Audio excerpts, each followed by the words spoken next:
Bom dia, irmãos, graça e paz. Ouvimos essa semana, queridos, sobre o projeto de lei para a família democrática, apresentado pelo deputado Orlando Silva, para quem não se lembra, membro do PCdoB e foi ministro dos esportes nos desgovernos de Lula e Dilma. Projeto esse que mais parece intencionar legitimar todo tipo ou natureza de relações humanas, inclusive as incestuosas e bestial, dentre tantos outros que pretende ocupar as pautas da nossa Câmara Federal e Senado. Me fez lembrar da famosa frase do desenhista e escritor Milô Fernandes, que diz assim: democracia é quando eu mando em você e ditadura é quando você manda em mim.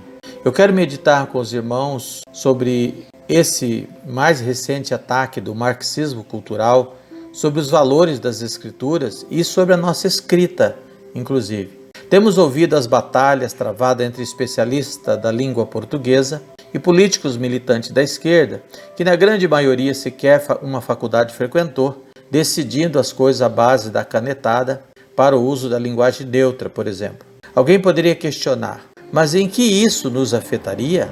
Ou o que a Bíblia teria a dizer sobre esse tema?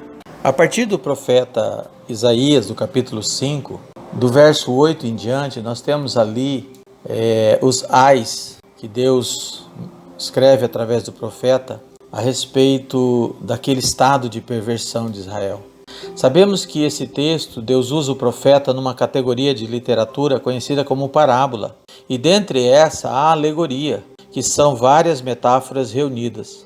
Mas quero chamar a nossa atenção para o verso 20 e o verso 23, que diz assim: ai dos que ao mal chamam bem e ao bem mal, que fazem da escritura luz, que fazem da escuridão luz e da luz escuridade.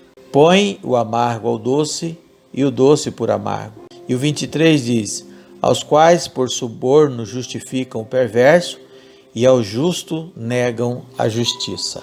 É preciso ser entendido, irmãos, que inversão de valores praticada por Israel era um estado de afastamento da presença e da influência da palavra de Deus naquela cultura, que por sinal era essencialmente estabelecida para Deus e por Deus. E é isso que o marxismo cultural se propõe: desligar, apagar todo e qualquer resquício de influência da Bíblia sobre a nossa cultura e nossa sociedade. Não é só uma questão de modelo político ou gestão pública. Estamos falando daquilo que nos desliga de uma escala de valores, aquilo que deixa de ser referência absoluta para as decisões e para as escolhas de uma cidadania cristã, que foi determinada por Deus. Irmãos, estão mexendo na nossa fé e, em nome da política, do direito, da igualdade, estão nos privando não só do exercício, mas das nossas escolhas. Se a nós adultos e de convicções formadas trará prejuízo, imaginemos aos nossos filhos e netos. Parece que tudo aquilo que a esquerda quer dominar, controlar e cercear, eles chamam de democracia. E todo o direito adquirido por anos de luta e conscientização e exercício do direito do voto e da democracia é chamado hoje de fascismo. O meu ou nosso direito de casar, de escolher banheiro homem, de escolher banheiro de homem, mulher, escolher banheiro de mulher, se tornou ditadura. Chamar homem de homem, mulher de mulher, é discriminar e ofender quem não quer ser mulher e quem não quer ser homem. Os ataques a toda herança, modelo, princípio herdado da Bíblia se tornou objeto de escárnio e de combate. Ainda que sabemos que muitos desses projetos e outras formas de manifestação são especificamente para nos afrontar. E eu quero dizer que isso sim, nós deveríamos nos sentir atacados como povo de Deus.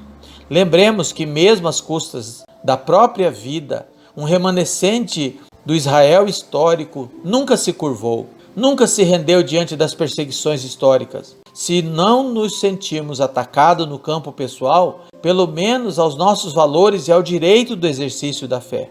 Muitas vezes o Deus de Israel se sentiu afrontado, enciumado e saiu em direito ou em defesa do seu povo. Nesse mesmo contexto de Isaías, e seu povo em defesa do seu Deus, e por ele foi até as últimas consequências para não negá-lo.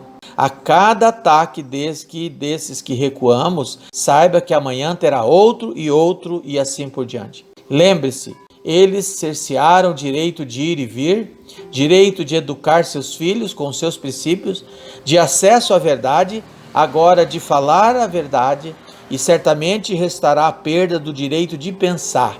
Pensar diferente deles será criminalizado. Alguém poderia dizer: vamos orar, irmãos. Claro, queridos, todos devemos e certamente já estamos orando. Porém, eu quero trazer o seguinte paralelo. Quando nós pedimos dízimos e ofertas nos cultos, não é para o exercício da fé e que nos requer mais do que oração? Pedimos à igreja uma atitude concreta em relação às necessidades da igreja histórica, e é em relação a essa necessidade que a história nos requer hoje. Talvez seja muito mais uma questão de visão, de valores e de prioridade. Que Deus nos ajude fraternalmente em Cristo, pastorear.